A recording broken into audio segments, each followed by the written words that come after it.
It was funny when we first landed on this mysterious swamp planet, and then we were told to, take a break and stuff. Yeah. Some of us were talking, and it's like, is this like Dagobah? Is this like, are we gonna meet Yoga? And then I was like, I think Yoga died recently. He's like, I don't want to be here, and then just forces out. You've done an amazing recap. Thank you. That was it was a lot better than I was expecting. I'll be honest. I was expecting a few more gaps in it. Really? So maybe I can give you a few insights along the way about what some lessons I learned. I know we're talking about GMing later, but maybe it's a good time to. Yeah. So I found the very first bit on Kef Beer. That was my first time GMing. We did the beginner game, but the beginner game gives you every step by step how you're meant to do it. This is my first time playing a TTRPG full stop. So to be in the GM seat, learn the rules for a new system, it's been a lot of fun. But a big learning curve for me was time budgeting. Because I planned out 2 sessions and we got through them in the first session.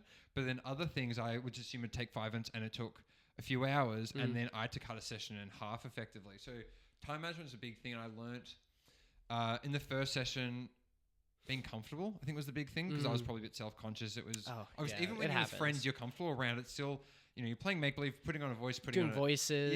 Maybe posture and all that stuff. And you do feel weird. The way you did Zeno and Xena's voice, though, it's like you practiced it 100 times. Yeah. Can we get a demonstration? For the maybe in a future one. But for the first session, because it was the premiere of a Star Wars movie, I did wear a tuxedo for it, which no one else matched the dress code, but that was just me. And we're in this boiling hot kitchen. I remember I was sweating. Anyway, good memories.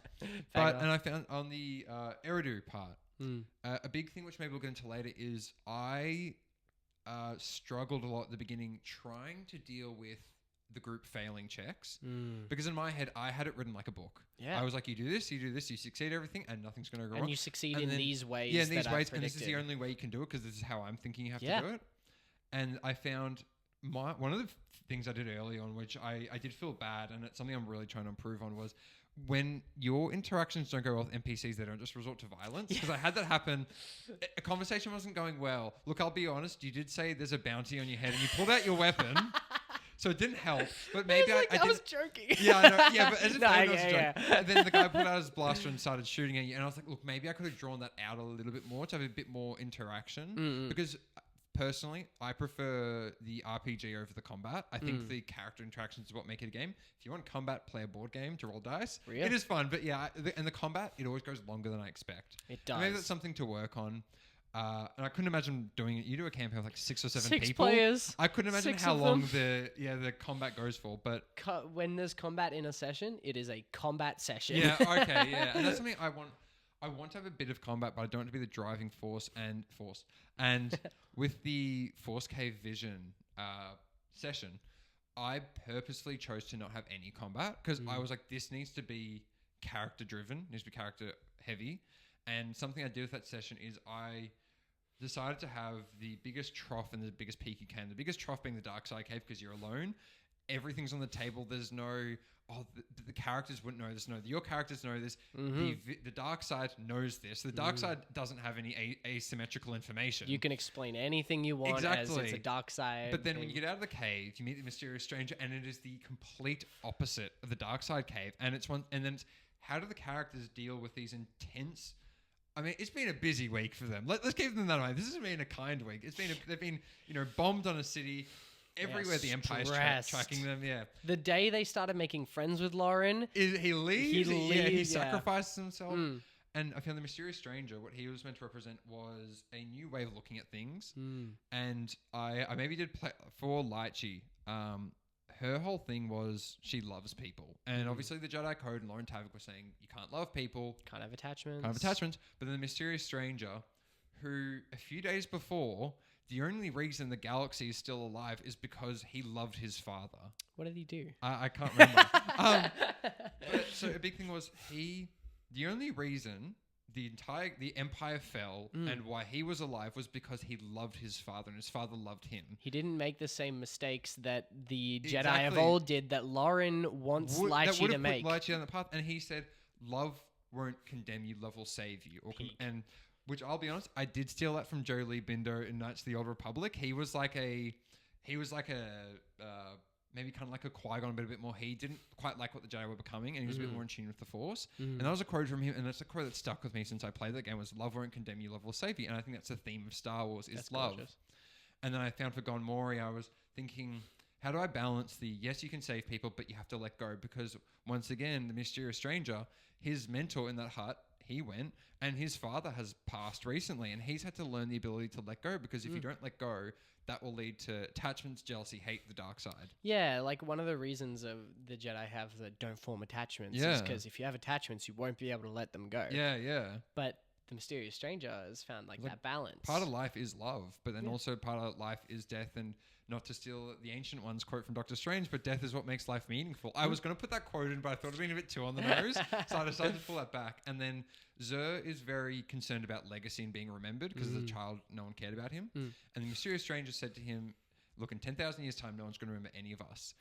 True legacy is the impact you leave. Helping one person, that is legacy. Legacy isn't remembering a name and being this powerful being. And I'm interested to see how that plays out for Zer, that advice. Yeah. So I was really trying to play on the fears and exploit the vulnerabilities, but then provide the advice that can give them guidance that maybe Lauren couldn't give them, and a new perspective. And look, it was my favorite character in all time Star Wars. So I was like, I remember when I first planned out this campaign, I was like, no legacy characters. This is going to be, I'm sick of the Skywalkers and everyone running the Star Wars story. But then I was like, when I was first writing the campaign, I was like, okay, I want the Dark Side Cave. And it didn't have to be on the Swamp Planet. I just wanted the Dark Side Cave because, once again, interesting narrative device. Fair. It maybe lined up quite well to be on this planet. And I was like, look, after the events of Return of the Jedi, someone probably would have visited that hut, because we see that person in The Last Jedi has this collection of Jedi tech. So at this period of time, he's probably collecting Jedi techs. He'd probably go back to his old master's hut. Yeah. And look, having my favorite character in media interact with my PCs, and I get to play my favorite character in media. And you did it so well. Oh, thank you. I did practice my accent for a long time. Because R2? Yeah, R2. Come on, yeah. So that was so much fun, playing that character. And playing someone that wasn't Lauren, because Lauren was fun. But Lychee's very the yin to Lauren's yang. Lychee's very optimistic, outgoing, bubbly. Lauren isn't so much that. Yeah. So it was nice playing a mentor guide. I wouldn't maybe say mentor, but who maybe reflected that hope aspect. And you hope he maybe gave them. Yeah, perhaps. So I found that was a session I spent a lot of time planning. And the Andorish bit, I spent a lot of time figuring out the order of events. What do I show to keep you interested, not give too much away? Still have moments where you three were the stars. And I hope that's maybe kept people excited a bit. Because that was the end of Act 1. And for me, Act 1 was the on-rails, this is what you're going to do, this is the story. Act 2 is where it becomes your D&D open world game, where it's now your choice. You can go find the main NPC and kill them if you want, and I can't stop you. I'd probably advise against it, because I'd probably end the campaign there.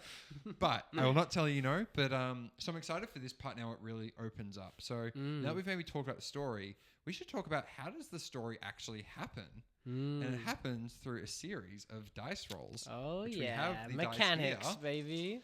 And so most TTRPGs, they usually have a D20, which is a 20-sided dice and all that. But Star Wars has these things called narrative dice. And what they are, for your skills, you'll have like a green die, and you'll roll a number based on your skills. And if you upgrade that skill, you get yellow. Green and yellow are your good dice.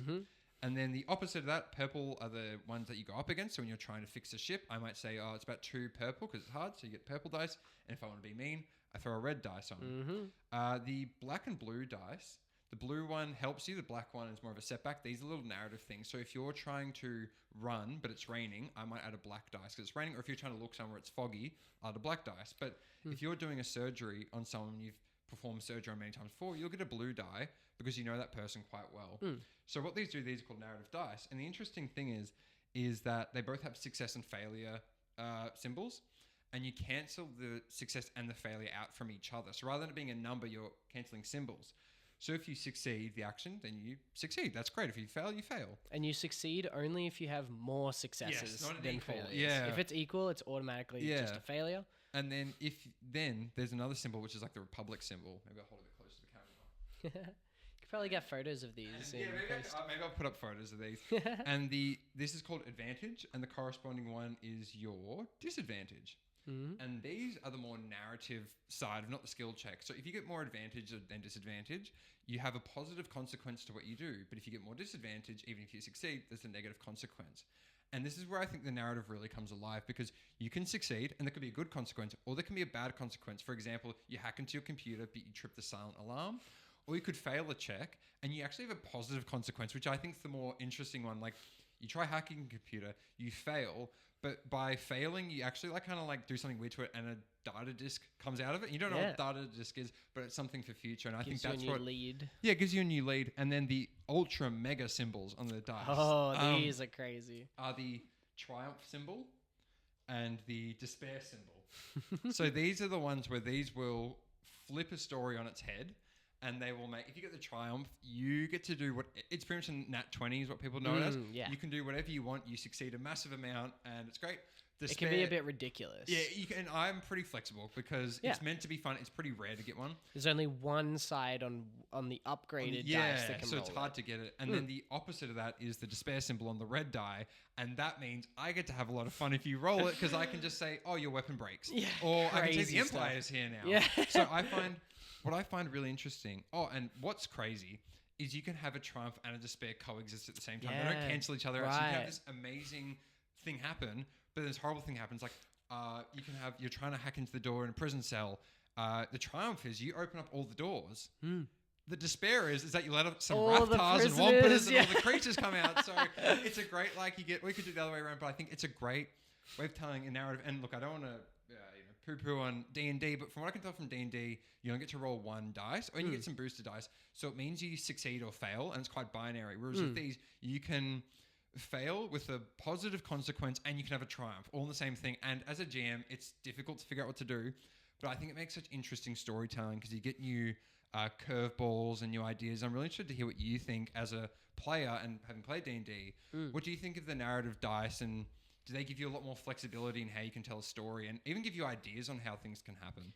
They're pretty crazy. Yeah. Right? Like, from the time we've played as well, you'll think, you've got a bunch of dice in hand. Yes. Oh, like, I love I've got this. 4 green dice. Yeah, 2 purple. You'll be fine. You'll be fine. I've got some blue dice because I got someone helping me. And you roll it, and you just roll up a bunch of blanks because there are blank spots on the dice. Yeah. And you can fail something like that. You just never know when that's going to happen.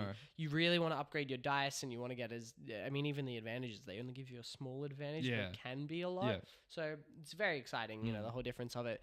And like you mentioned with D&D, it's number based, and the point of rolling is that you compare the number you get on your D20 plus any bonuses to like a difficulty benchmark number. You say 12. If you can beat a 12, you succeed on this thing. Some GMs will run it that say you roll a 12, you just succeed in this thing. But if you roll like an 18, you succeed really well. Maybe you get a little advantage like you basically have in Star Wars here.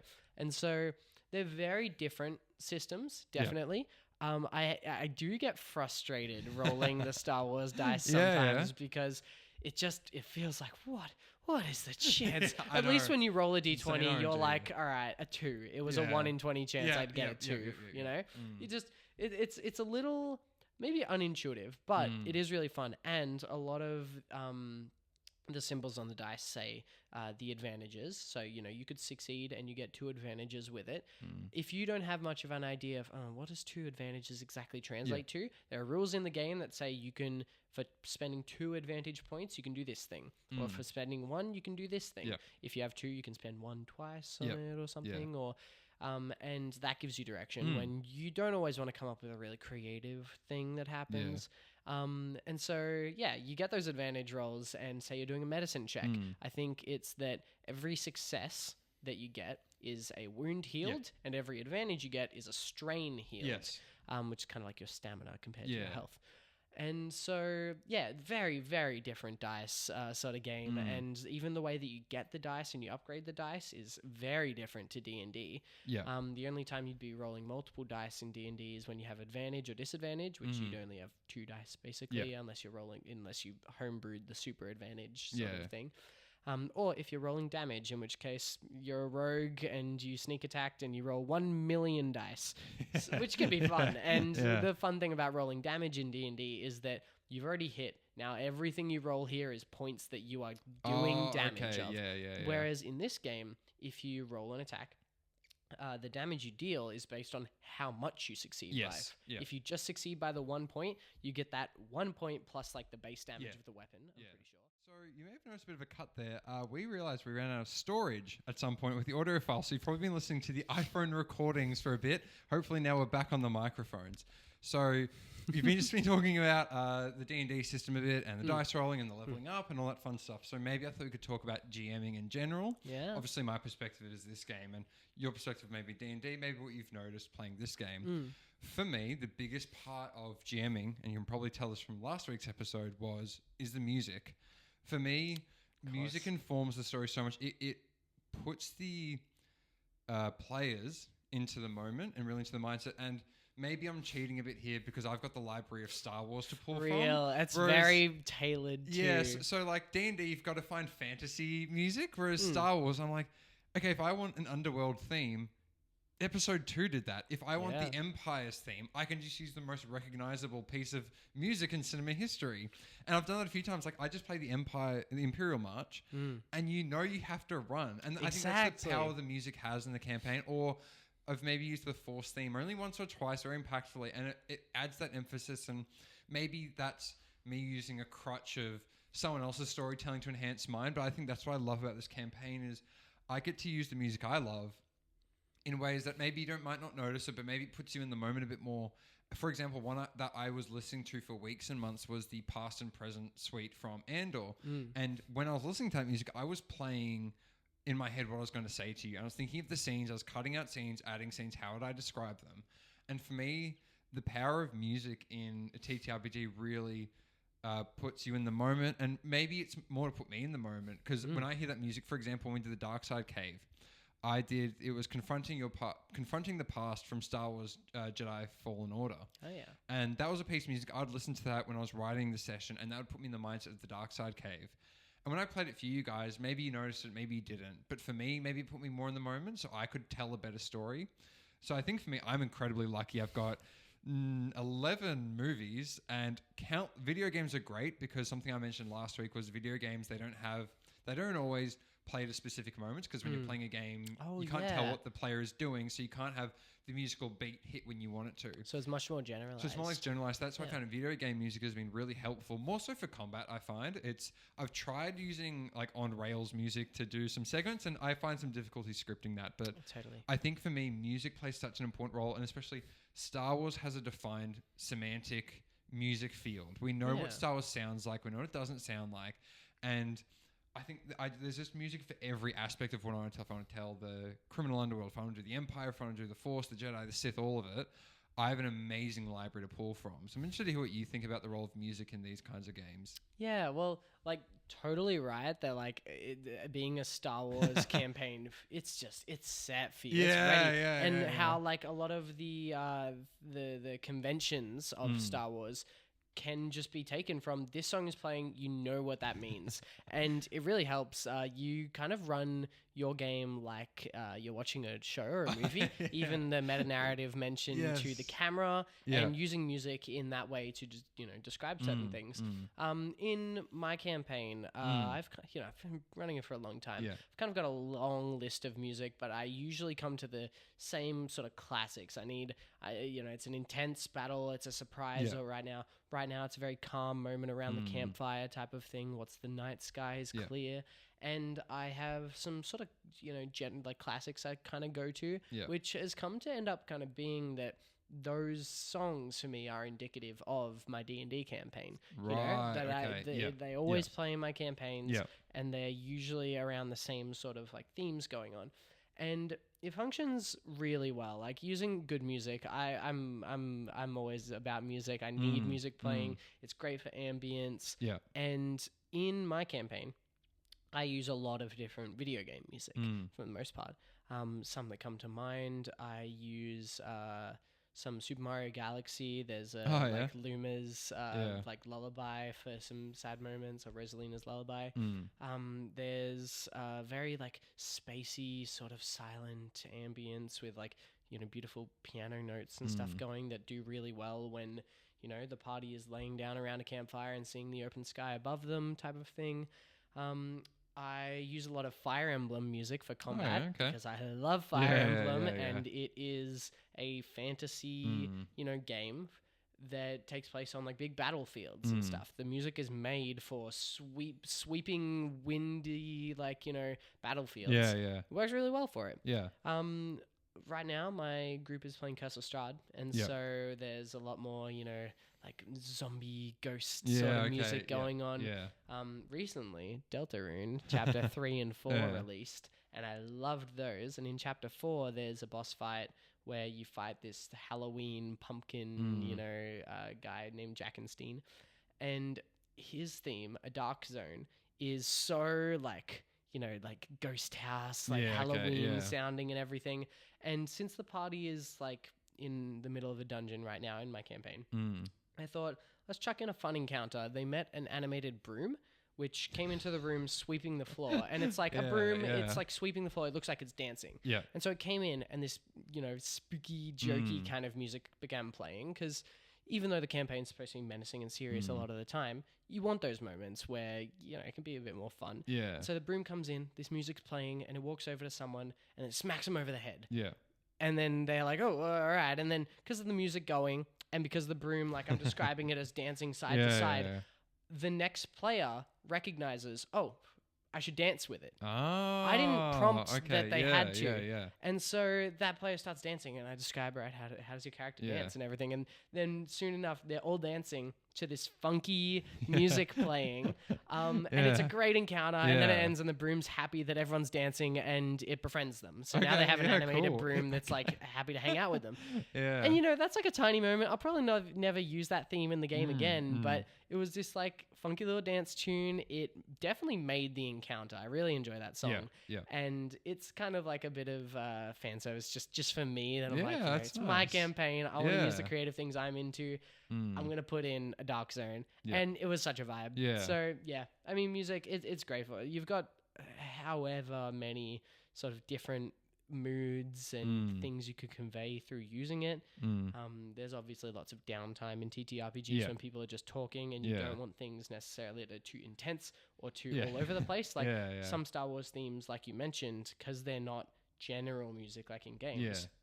They can be quiet at sometimes, and then they're and it's like, okay, nothing's happening. We don't need something intense. I think that happened one time. The music like picked up, and you guys like, "What's happening?" Yeah, what's happening?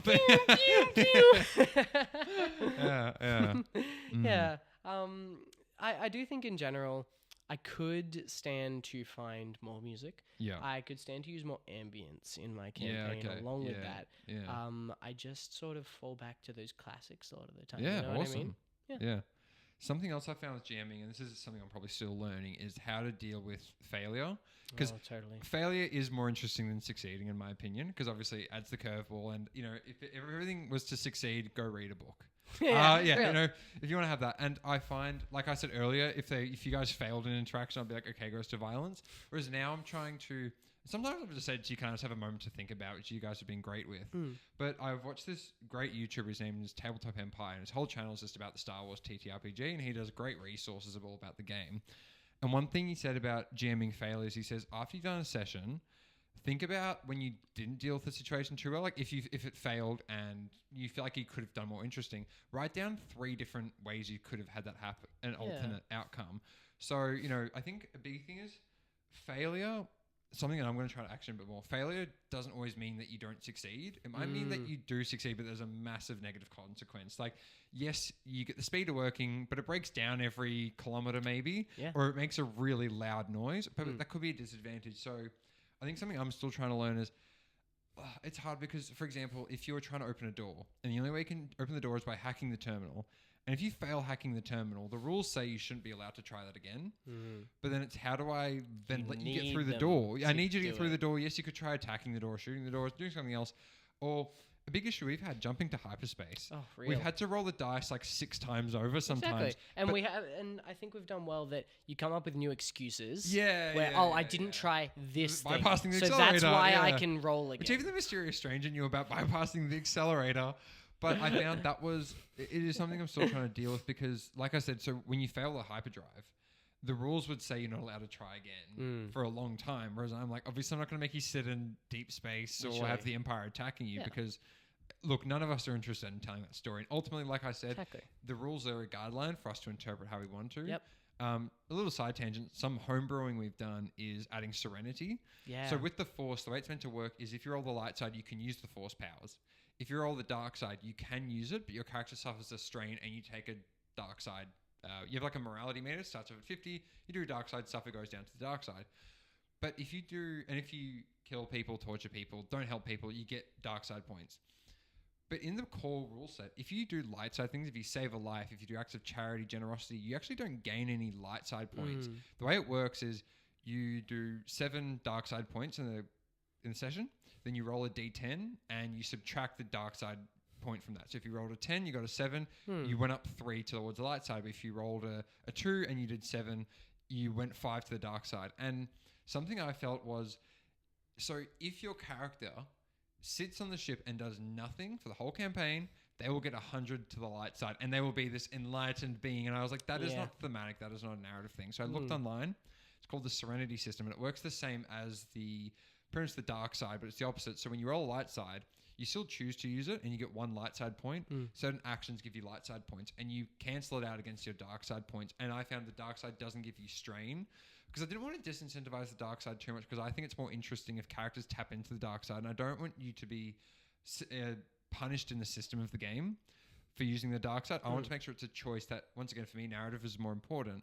When you use the dark side, there's a reason. I find Xur uses the dark side a lot. Yes, maybe he rolls it, but there's always he might just be lifting a blaster to try out his powers.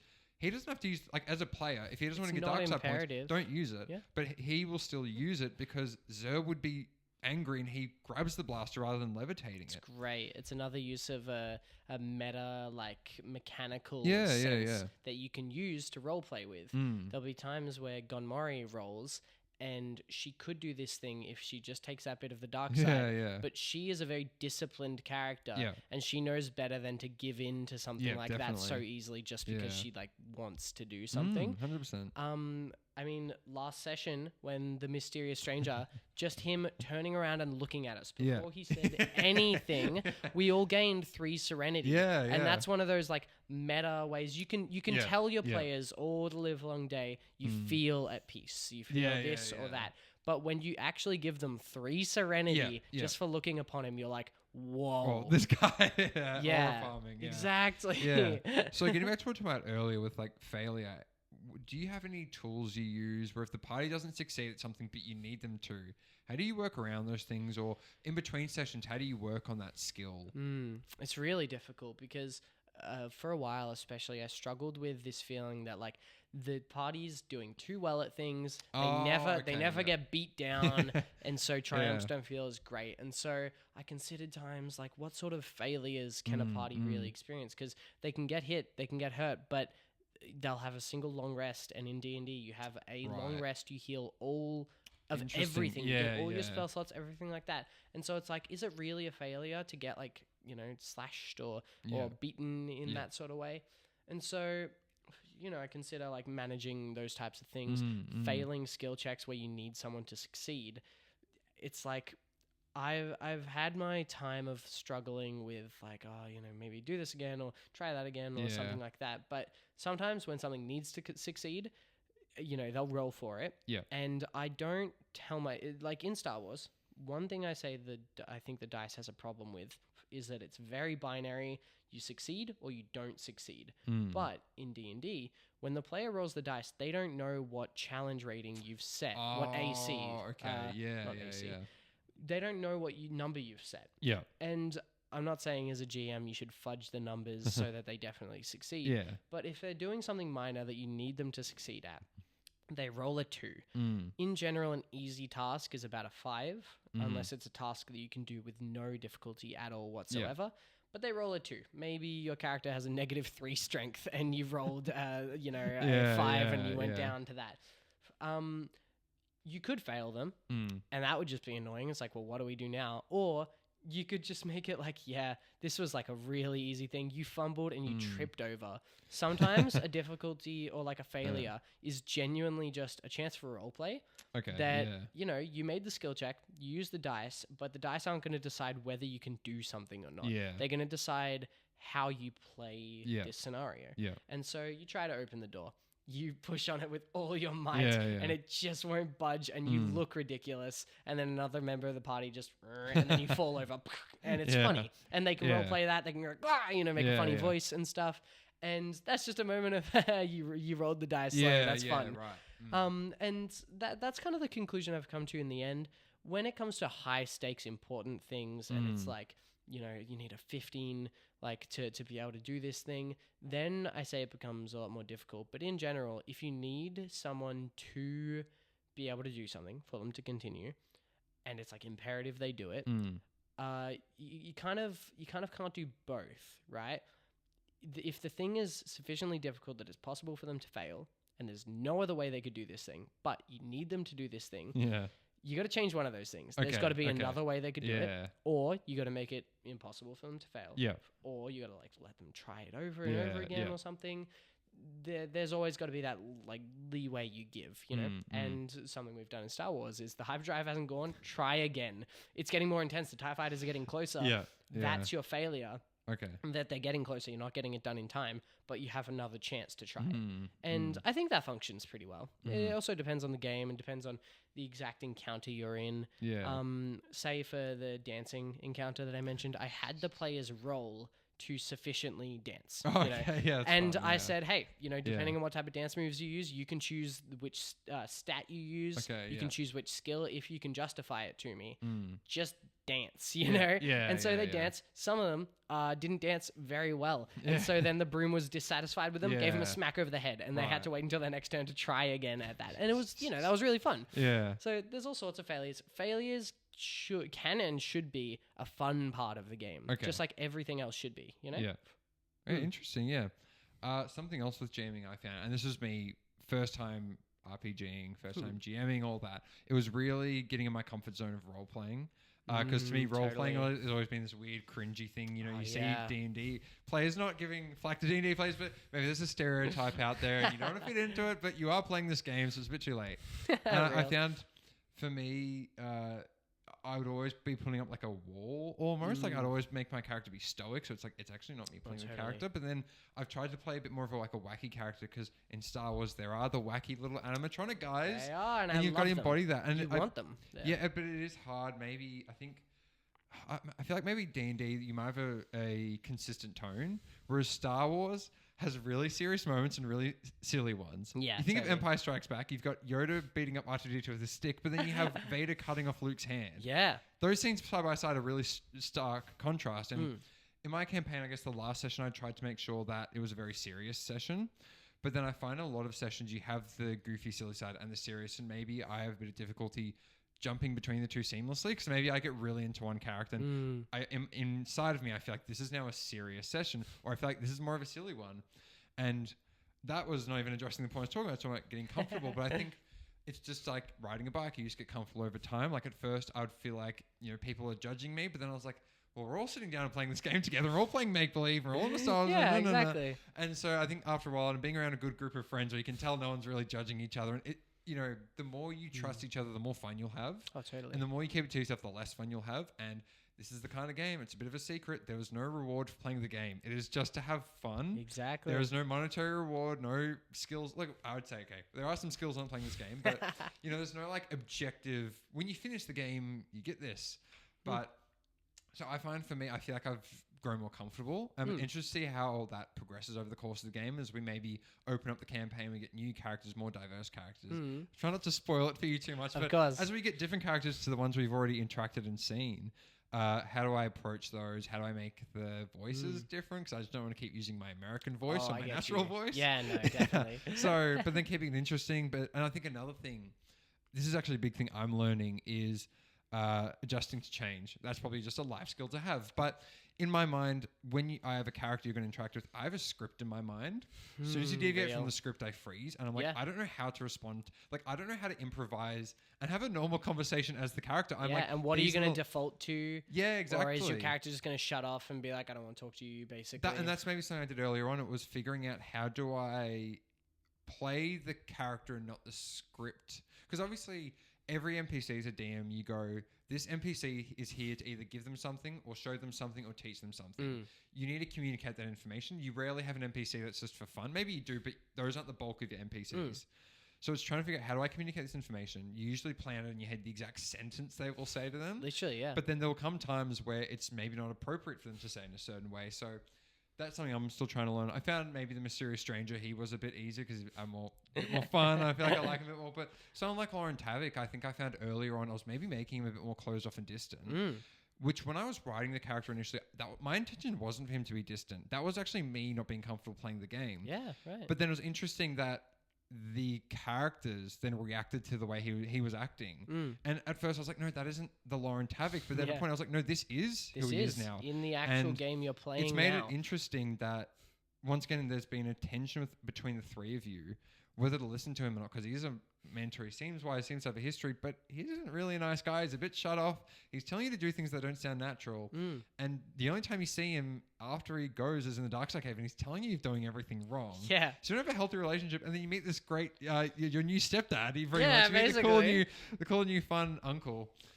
So I think, but that was maybe a more of a, I guess, a happy accident or an opportunity. The fact that maybe I wasn't comfortable with that character, is that maybe it's made it more interesting than a Obi-Wan Kenobi insert or a Luke Skywalker insert, which is what I was going for with the character originally, but maybe it's more interesting having that flawed mentor, but you're trying to figure out if he is flawed or isn't. And even though he's flawed, he might still have some pearls of wisdom in the middle of all that. So how have you found, if you can think back to your first RPGing experience, how do you think you've grown since then in terms of feeling comfortable, particularly around people you might not know too well? Because I was lucky I knew the three of you very well before we began, and I still had difficulty kind of opening up to that. So how have you found that journey?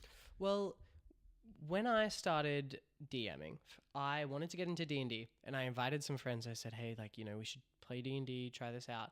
And it was because I was kind of getting into the game and trying to get other people into it. I had to be the one who was like putting myself out there, doing the funny voices, being the NPCs, doing crazy stuff. And it was difficult. It really was.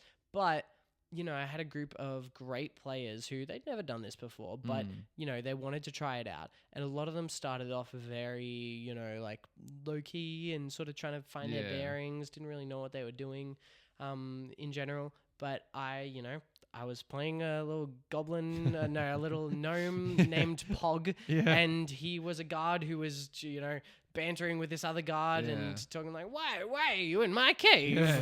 And, you know, I did that and it got the players into it and it worked really well for that. But it's definitely difficult when you're playing like an NPC that you think up in your head and they're like super cool, they're everything you could ever want and stuff. And then something happens or they do their thing that they're supposed to do.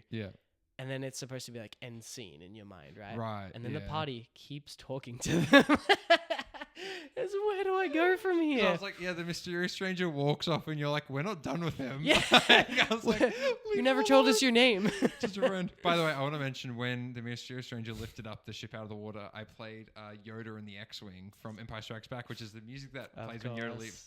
I think that was more for me than you guys. Oh, no. There's a lot of moments where I'm like, I'm doing this for me. I'm not doing this for you. And I tell you, it's actually great playing a game where, you know, the GM is so obsessed with the material they're working with there. Like, this is constant just, like, hype and joy from them. Because it makes, like, you feel like you're playing through, a passion project. Right, you know? That's it's great for that. Because I found, like I said earlier, the reason I want to have different guests on this podcast, get different perspectives of Star Wars. And I feel like within the group, we've got someone who loves Clone Wars to death and draws art of it. Yeah. We've got someone who knows a bit of everything about Star Wars, whether it's the game, he knows a bit about everything.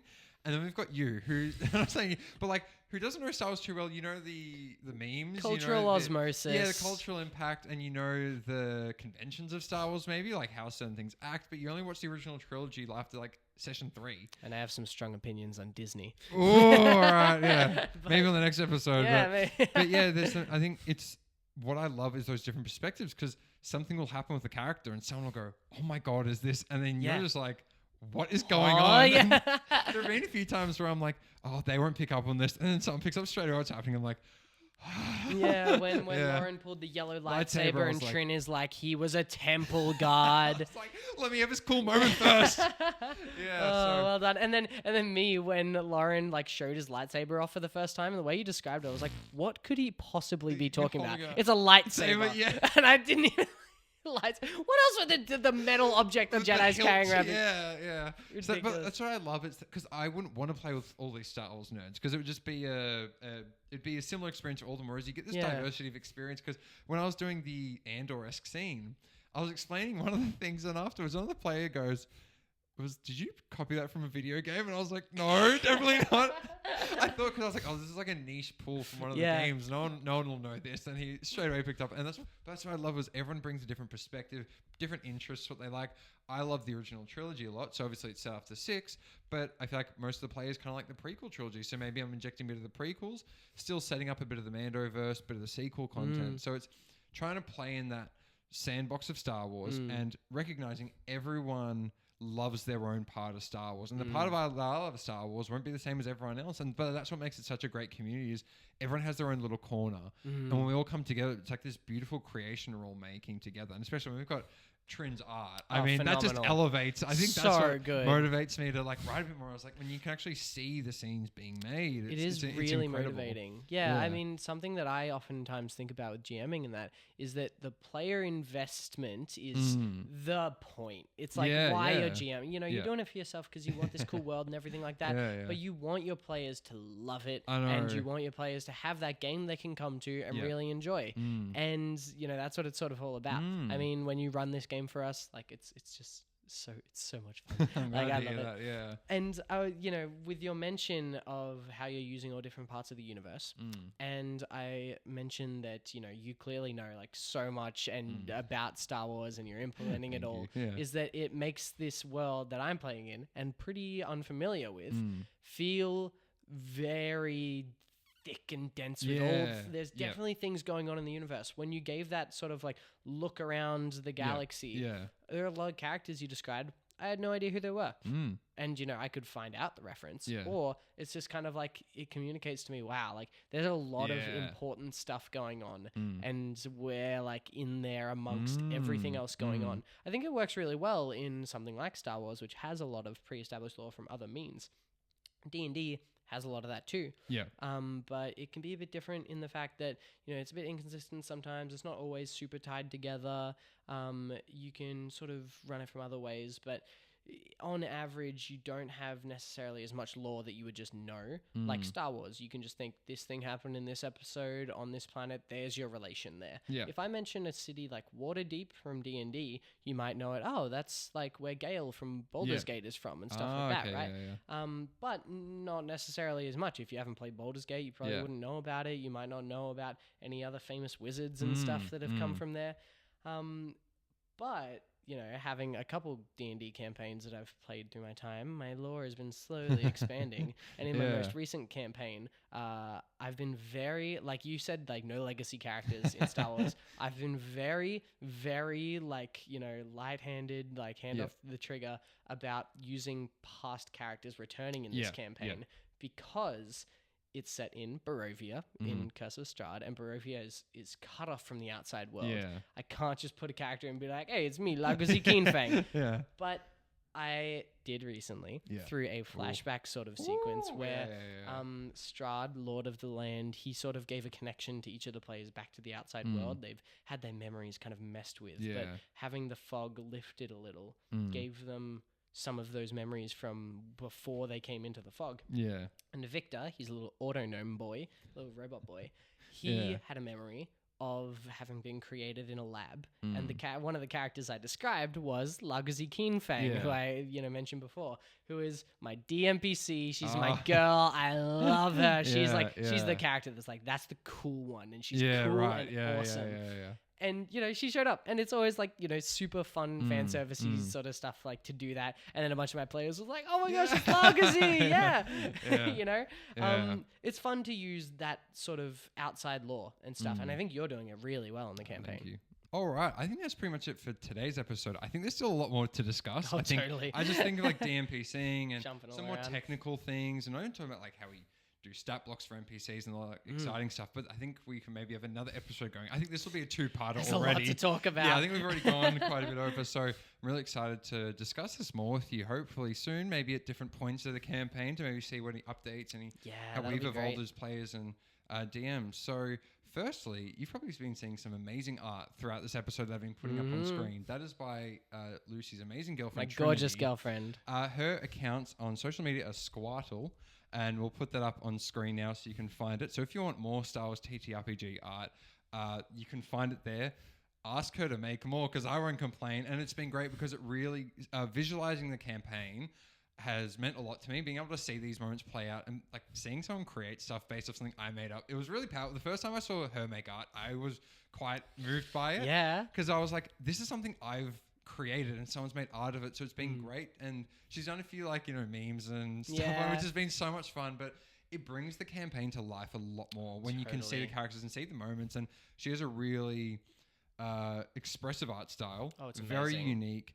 I love the way she uses shapes and colors. I know that sounds so basic. Oh, no, but she does it good. But yeah, it's wow. an interesting use of colors. I find recently she did one of the Mysterious Stranger and with the party, and it was this like blue, purple hue mainly. Two-tone, like... Yeah, which I would have imagined it just being like normal coloring, but it added this different, I guess, emphasis to parts of the image. But her art style, I'm very privileged and very lucky to have that grace my Oh, name. totally. So I'm very, very grateful for that. And I hope we can get more. And I'd love you guys to check out her account. She has a lot of conventions, a lot of amazing art, a lot of original art. She's got new things coming out in the future, which maybe I'll leave her to share that someday. Oh, yeah. And I think you might also have an art account if you'd love to plug that. I do. I don't post to it all the time. I should probably keep on top of that more. But you can follow me on Instagram at LaFaith. It's on the screen now. Yes, You'll have to I'll put edit that in. up, Yeah, but I post all sorts of stuff. Just, I draw more casually than Trinity does. But, if you're looking for something to look at, I'm very inspired by Trinity's art as well. So strong colors. I try to put in some stronger shapes and points and stuff like that. So, yeah. And I'll post Gone Mori. I do have some art of her that I have yet to post. Well, that's it for today's episode. Episodes drop weekly, so follow wherever you're watching and become a guardian of the Whills. We are on YouTube, Spotify, TikTok, Instagram. So follow us on all those platforms so you can keep up to date with what we're talking about in future episodes with Lucy on talking about this. May the podcast be with you. Bye, guys.